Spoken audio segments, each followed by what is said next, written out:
अज़बिल्लाहिमिनश्शैतानिर्रजीम बिस्मिल्लाहिर्रहमानिर्रहीम। अस्सलाम वालेकुम। 9th क्लास, कैसे हैं सब बच्चे? अल्लाह ताला आपको हंसता मुस्कुराता रखे, ज़िंदगी में कामयाब व कामरान करे। जी बच्चों, आज हम इस्लामियत लाज़मी इसमें आपका टॉपिक है ग़ज़वा हुनैन। सबसे पहले हम इसके हासिलात ताल्लुम पढ़ लेते हैं। ग़ज़वा हुनैन के पस मंज़र और असबाब को जान सकेंगे। ग़ज़वा हुनैन के वाक़यात और मौजज़ात से वाक़फ़ियत हासिल कर सकेंगे। ग़ज़वा हुनैन के नताइज को समझ सकेंगे। अपनी क़ुव्वत व कसरत पर फ़ख्र करने के बजाय नुसरत इलाही पर भरोसा कर सकेंगे। ग़ज़वा हुनैन में रसूलुल्लाह ख़ातमुन नबिय्यीन सल्लल्लाहु अलैहि वसल्लम की बेमिसाल शुजाअत, इस्तक़ामत और साबित कदमी से सबक हासिल कर सकेंगे। मुश्किल हालात में साबित कदम रहते हुए अपने हवास को मुतज़लज़ल होने से बचा सकेंगे। अमली ज़िंदगी में ग़ज़वा हुनैन के वाक़यात से रहनुमाई हासिल कर सकेंगे। ये थे आज के हमारे हासिलात ताल्लुम। अब हम रीडिंग करते हैं जी। मक्का मुकरमा से 40 किलोमीटर फासले पर वाक़या वादी हुनैन में बनु हवाज़न और बनु सक़ीफ़ के कबाइल आबाद थे। अब यहाँ पे हम पहले सवाल बनाएंगे कि वादी हुनैन कहाँ वाक़या है। तो इसके आंसर में लिखेंगे वादी हुनैन मक्का मुकरमा से 40 किलोमीटर के फासले पर वाक़या है। दूसरा इसमें सवाल बनेगा वादी हुनैन में कौन से कबाइल आबाद थे। तो यहाँ पे आएगा जी वादी हुनैन में बनु हवाज़न और बनु सक़ीफ़ के कबाइल आबाद थे, जिनको अपनी ताकत पर बड़ा घुमंड था और वो मुसलमानों की ताकत को तस्लीम करने पर राज़ी ना थे। यहाँ तक। फिर आगे आगे उन्होंने फ़तह मक्का के बाद इर्द गिर्द के कबाइल को मुसलमानों की मुखालफत पर उकसा कर अपने साथ मिला लिया और मक्का मुकरमा पर हमला करने की मनसूबाबंदी करने लगे। फ़तह मक्का के बाद नबी करीम ख़ातमुन नबिय्यीन सल्लल्लाहु अलैहि वसल्लम मक्का मुकरमा में 19 दिन क़याम करने के बाद शव्वाल 8 हिजरी को 12,000 के लश्कर के साथ वादी हुनैन की जानब रवाना हुए। अब यहाँ पे सवाल बनेगा वादी हुनैन नबी करीम ख़ातमुन नबिय्यीन सल्लल्लाहु अलैहि वसल्लम वादी हुनैन की जानब कब रवाना हुए। तो आंसर में हम यहाँ से लिखेंगे नबी करीम ख़ातमुन नबिय्यीन सल्लल्लाहु अलैहि वसल्लम मक्का मुकरमा में 19 दिन के क़याम के बाद शव्वाल 8 हिजरी को 12,000 के लश्कर के साथ वादी हुनैन की जानब रवाना हुए। अब यहाँ पे आगे सवाल है जी, लश्कर की तादाद देखकर बाद 9 मुसलमानों के जहन में क्या ख्याल आया। तो यहाँ पे आंसर आएगा जी, लश्कर की तादाद देखकर बाद 9 मुसलमानों के जहन में ये ख्याल आया कि आज कोई ताकत हमें शिकस्त से दो चार नहीं कर सकती।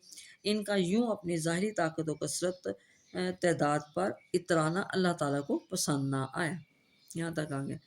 अच्छा जी, आगे सवाल बनाएंगे ग़ज़वा हुनैन में मुसलमानों के पाँव क्यों उखड़ने लगे।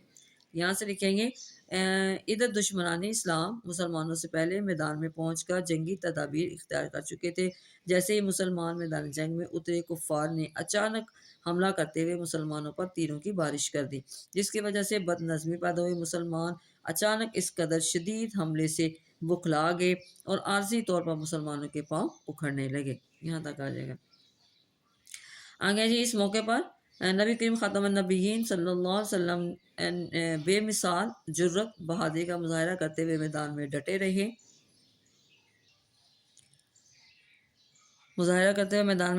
नबी करीम ख़ातमुन नबिय्यीन सल्लल्लाहु अलैहि वसल्लम अपने खच्चर पर सवार थे, जिसकी रकाब हज़रत अबू सुफियान रज़ियल्लाहु ताला ने और लगाम अब्बास रज़ियल्लाहु ताला ने पकड़ रखी थी।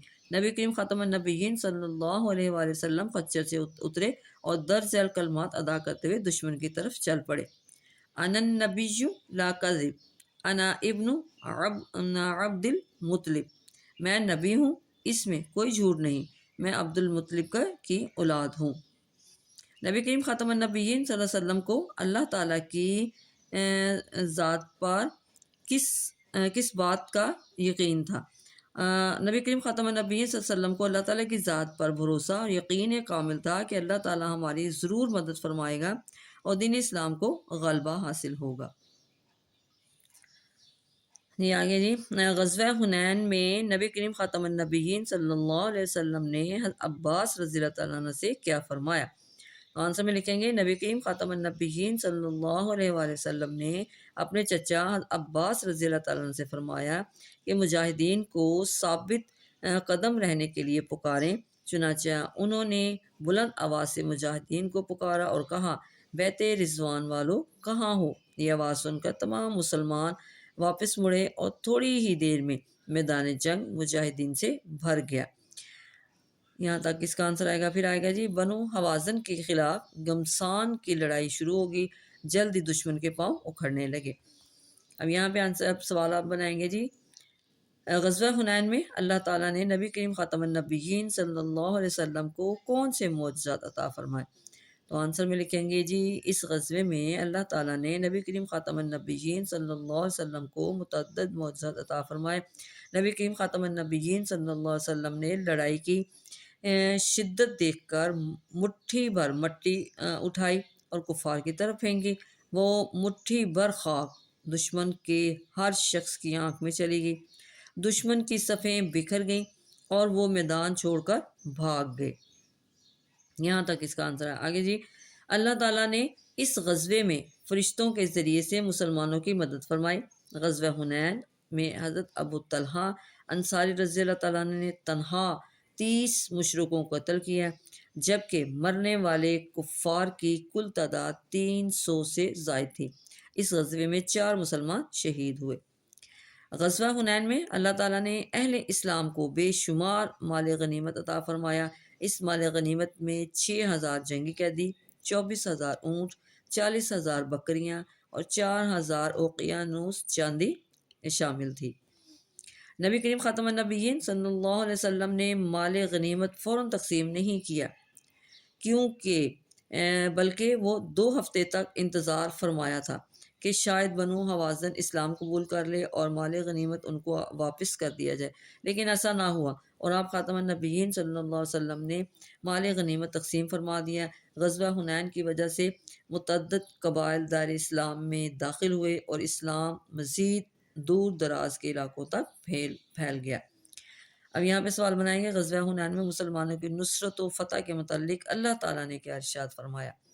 تو ہم یہاں سے جی، لقد نصركم الله في مواطن كثيرة يوم حنين إذا أعجبتكم كثرة فلم تغن عنكم شيئا وضاقت عليكم الأرض بما رحبت ثم ولیتم مدبرین۔ ترجمہ، یقیناً اللہ تمہاری مدد کر چکا ہے بہت سے مواقع پر، اور خصوصاً حنین کے دن بھی، جبکہ تمہاری کثرت نے تمہیں ناز میں مبتلا کر دیا تھا، تو وہ کثرت تمہارے کچھ کام نہ آئی، اور زمین تم پر اپنی وسعت کے باوجود تنگ ہوگی، پھر تم نے پیٹھ پھیر کر میدان سے رخ موڑ لیا۔ یہاں تک آنسر اس کا لکھ دیں گے۔ آگے جی، اللہ تعالیٰ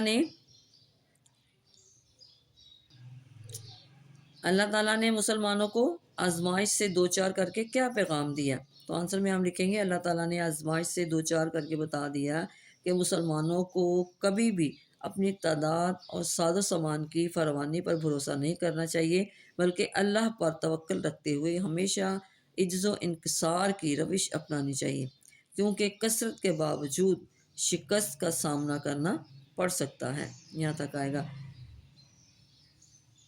پھر جی، اس غزوے سے ہمیں کیا سبق حاصل ہوتا ہے؟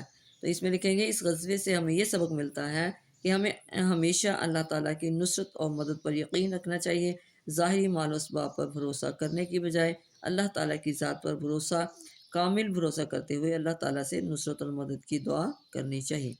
جی بچوں، یہ تھی آج کی ہماری ریڈنگ، اور اس میں ہم نے شارٹ کویشچن بھی بنائے، ان کو آپ نے اچھی طرح یاد کر لینا ہے۔